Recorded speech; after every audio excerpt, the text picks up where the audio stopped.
I'd love to hear some more about that. Are there any poems where you feel like the ambience of Ireland is really there for you? Yeah, well, the Fishing out to Ross Lair is the one that we'll talk about later on, maybe, or read later on, but not as much as you'd expect, I think, is the unsatisfactory answer, really.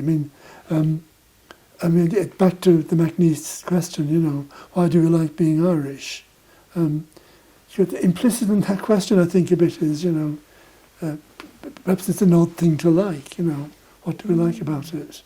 An odd thing to like. It is, yeah, it is really. It is. Either you are Irish or you're not, But, sometimes, being peripheral in that way yes. is also very sort of tantalising, If he's not fully an Irish poet, would you say he can be productively defined as a poet who occupies a peripheral place or who's interested in peripheral statuses, liminal statuses? Absolutely, absolutely. And I think that all the things that we've been saying, fit in with that, don't they? One of the things that we didn't talk about earlier on, going round, was he and Jill Balkin and his wife were very celebrated readers of poetry on the BBC. They were the first go-to people for reading poetry on the BBC in the 60s. 50s as well. Yeah, celebrity quality that followed him. Yes. But and of course he reads an extraordinary patrician voice. MacNeice sounded very patrician as well, really. So the liking being Irish, I think implicit in that is not being Irish. It's something that you like, something you choose, rather than something that you are. And I think calling it peripheral is exactly right, really. And I think he perhaps didn't like it. He said he'd choose peripheralism. It just it happened. It just happened. It just where he was, really. He had quite difficult relations with his father. His father was quite strict, I think. Smother love as well, though, is that amazing phrase yes. from The Buried Day. So that's right. Strict, but also too much yes. at the same time. Yes. And, that, I think, can be immediately linked to the death of his mother. Yes. This kind of seminal tragedy. Yeah. I'm interested in how you think the death of his mother, it's maybe a shallow kind of autobiographical reading, but does the death of his mother come back in his poetry? Or the relationship with his father? How would you kind of... Yeah. One of the interesting sidelines with that is that his father, of course, had parishes in various parts of England as well as in Wexford. And when he was a student, when Deleuze was at Wadham, he stayed during the vacations with his father, who was in a parish in Nottinghamshire, quite near D.H. Lawrence country, which is an interesting kind of deep contrast as well, really. So the letters to Barra, most of them are written from Edwinstowe in Nottinghamshire, But he says that he was very... he said that his strong left-wing and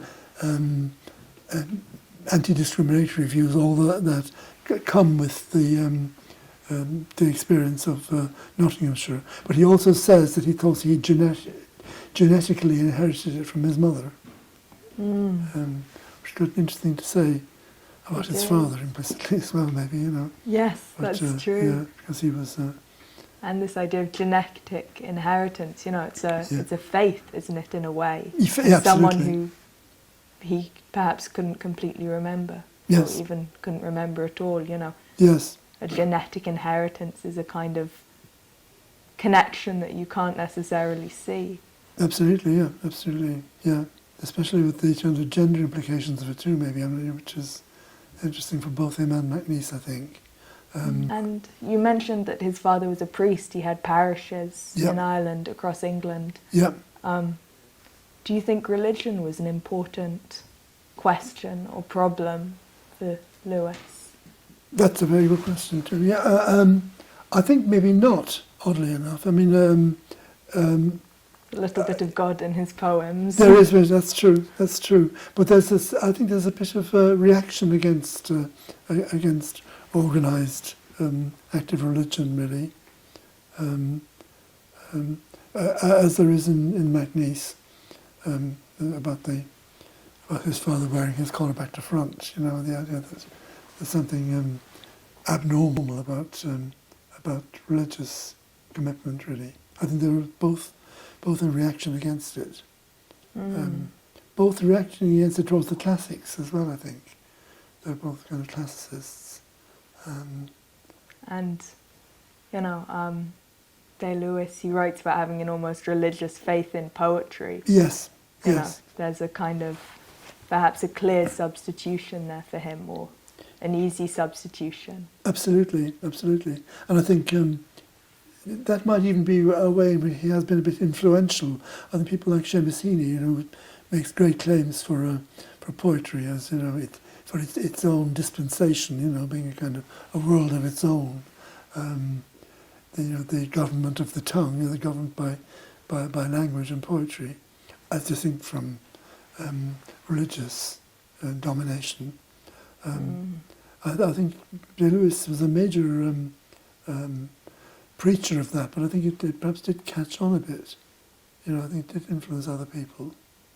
And I think there is a kind of Irish tradition leading on to Heaney as well. That's true. Even aside from kind of the Irish tradition he may have placed himself in, you know, he's been placed into an Irish tradition by other people subsequently. Yes. And that's been an important part of his reception. I wonder if you could talk a bit more about who he's been to the people who've come after him. Yes. I think, again, we're going to hit the same kind of problem in a way, in that I think he wasn't exactly influential. I think perhaps what he represented wasn't clear enough, I think, for somebody to go and do likewise. I think it was quite difficult. Heaney does talk about him, but only kind of passingly, and Heaney is very strong on MacNeice, which he sees as a major predecessor. I suppose there's also the question of Protestantism, Catholicism, you know, the divisions in Ireland, which don't play in Day-Lewis much, really. I think that the point about Irishness being an ambience rather than anything it actually was comes in there again, really. His father's background is quite interesting. I mean, that's where the Day-Lewis comes from, because one of those names is his birth father, and the other is his stepfather. The Day and the Lewis are come about in that way. So, and C.D. Lewis is quite interesting on that, because he says he had affected to not write his Day-Lewis name with the hyphen, as a kind of street cred thing, you know. Yeah. And he said it just caused confusion, really. A problem for librarians. That's right. I mean, again, it's a bit like being uncertain about his standing in a way. That's true. It's interesting that even in his own name, he generated multiple names for himself. Yeah, he did. It wasn't just his nom de plume as a detective writer. No. You've got the kind of bifurcated identity, even in the Day-Lewis. Yes, and it's right, and the C as well, because he perhaps that's the reason, but he didn't like the name Cecil, so he tried to avoid it as much as possible. Bowra did that too, no? He did? Bowra's first name, Cecil Maurice Bowra, but yes. you rarely hear about the Cecil. That's C.M. Bowra, yeah. Been ditched along the wayside. That's right, yeah, that's right. And maybe we could talk some more about who he was to Cecil Day-Lewis, because he was a very important figure through his life. Bowra. Absolutely, hugely, yeah. I mean, Bowra, just based on the letters and the general sort of exchanges between them, Bowra is comes across very attractively, I think, really. You know, he's the kind of, he's sort of bon viveur and all that, isn't he? But there's a great kind of warmth about Bowra in relation to him. There's a very nice name story, actually, but when towards the end of... they both died more or less at the same time, really, and Day-Lewis died in 72 and Barr 73, I think. But they were going, I think, out for dinner by taxi from the front of Wadham, and the young Day-Lewises were in the taxi when Barr got in, and Daniel Day-Lewis, on whom be blessings, age 4, turned round to Barr and said, "What's your name?" And Barr said, "Morris. Morris is my name." It's a very little story, but it seems very unpompous, actually, for somebody with a great kind of booming presence. Well, it's very nice to have a perceptive and receptive new young reader for Day-Lewis. It's been very nice to read him. Yeah, well, it's been... And very, very interesting to speak to you about him. Yeah. I've really learnt a lot. Thank you so much. So have I. Wonderful questions, and I think absolutely at the heart of what Day-Lewis is about. So thank you very much. Maybe we might read some poems to end with. That would be lovely. Or even before we end, do you have any favourite poems of Day-Lewis's that you'd like to share? Predictably, I'd read the Irish poem, the poem about the Irish in England going home for holidays, which is a major kind of summer feature. And that's where the Irish ambience comes in there a bit. But it also links to what you were saying, very interestingly, I think, about waking up in a different place, going to sleep in one world and waking up in another world. I think this is something we talked about before the interview began. Oh, was it? But Yes. yes, I was kind of struck reading the poems that are arranged around this room, actually, that one after another, I felt like I was reading elements of the same story. Yes. Reading these poems, A Fishguard Draws Lair is a good example, but there's also there's a hard frost, Yes. and there's snow on a winter garden. These poems that are all about waking up in a world that is suddenly different and suddenly transformed, Yes. and finding yourself in a new place. Yes. Which is kind of a beautiful story, really. For a lyric, it suits that quick turn and that short form. Absolutely. But it's also quite distinctive, and it's certainly repeated to an extent that is distinctive. Yes. The question is whether the world that he wakes up to is one that he's happy in, isn't it? I mean, that's not the only thing, but it's if you wake up in a different world, are you glad to be there? Yeah. You're not entirely convinced that he is, in a way. But no, there's an uncertainty to it. I can't remember if it's a hard frost. Yes, it is.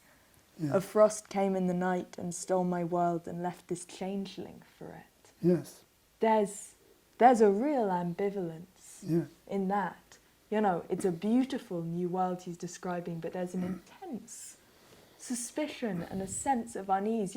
The transfiguration that's performed by poetry, and by the kind of poetic lens, is one that is treated with a kind of potential disease at its artifice, a potential suspicion.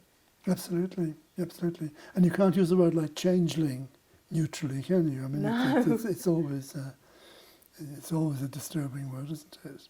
Yes, and it's a poem that in a way is more disturbing than you could give it credit for. It's a beautiful description of frost, but there's definitely an undercurrent of strangeness. Yes. Would you like to read it? Yes. That would be. A hard frost. A frost came in the night and stole my world and left this changeling for it. A precocious image of spring, too brilliant to be true. White lilac on the window pane, each grass blade furred like a catkin, Maydrift loading the hedge. The elms behind the house are elms no longer, but blossomers in crystal, stems of the mist that hangs in the valley below, amorphous as the blind tissue whence creation formed. The sun looks out, and the fields blaze with diamonds. Mockery spring, to lend this bridal gear for a few hours to a raw country maid, then leave her all disconsolate with old fairings of aconite and snowdrop. No, not here, amid this flounce and filigree of death, is the real transformation scene in progress. But deep below, where frost, worrying the stiff clods, unclenches their grip on the seeds and lets the future breathe. That's wonderful. Yeah, but you're right. This is a very extraordinary poem, isn't it? I mean, it's like a fairy tale, isn't it? It's got the kind of mythic disturbingness of a fairy tale, hasn't it? It is. It's a fairy tale, and even what it ends with, which is a kind of more known process, the process of continual seasonal renewal, Yes. is treated in quite a strange and estranging way. You know, Yes. these clods under the earth, unloosing their grip, you know, the sense of something hidden and below, but beginning and surging, you know. Yeah. Even when we turn to the process that's treated as a natural process and Yes. away from this strange changeling process, it's still held in the kind of strange, transfiguring light. Absolutely. Yeah. I hadn't got that really, but it's absolutely true. Yeah. Maybe we could hear a fish guard to Lair. Right. This is a less grand poem, which is some of the same issues, I think. Fishguard to Lair. From all my childhood voyages back to Ireland, only two things remembered.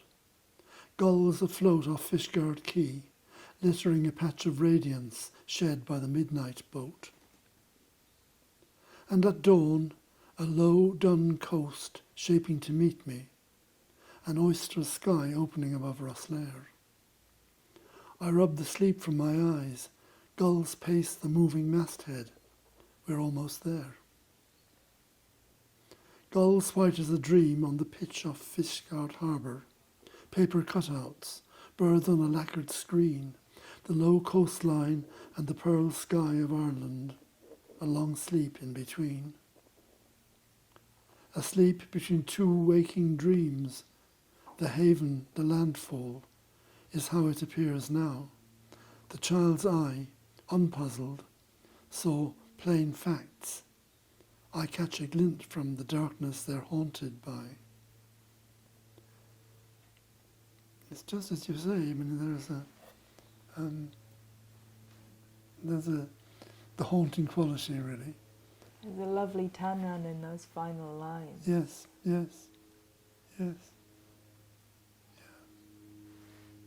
And this kind of movement back into memory. Yes. I mean, this is a very minor point, but it's a journey I make twice a year. You know, every year. That very journey. You know, on the ferry from Fishguard to Lair. And of course, I suppose.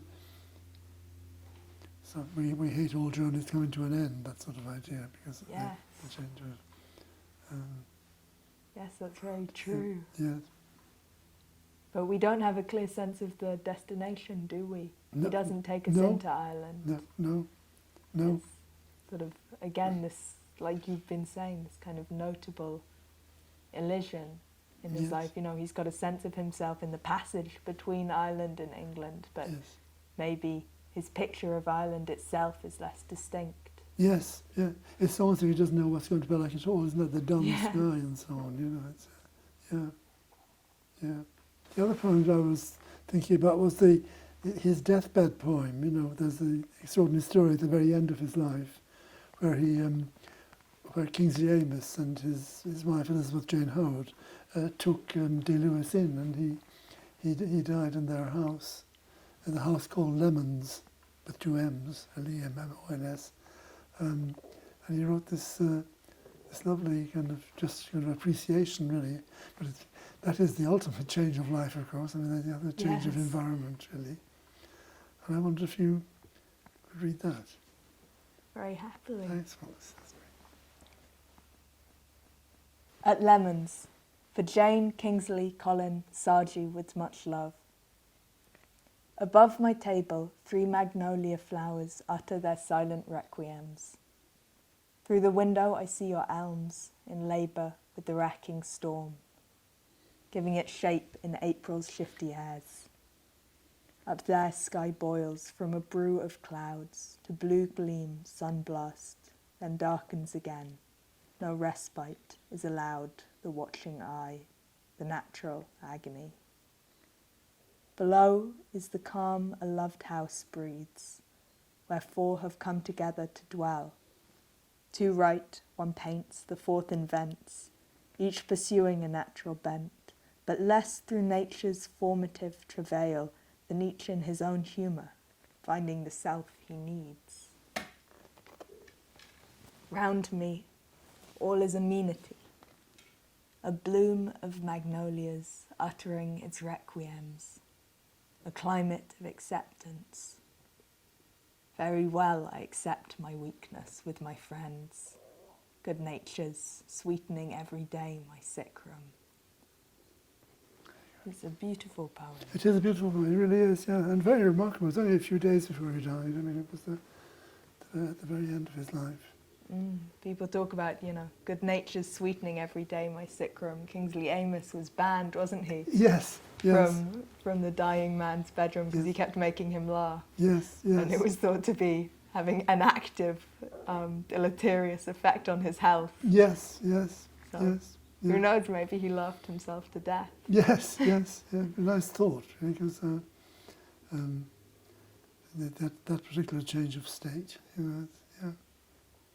Thank you very much. That was Thank you so thank much. You. Well, thank you. Thank you, that was fascinating. Yeah, that's right.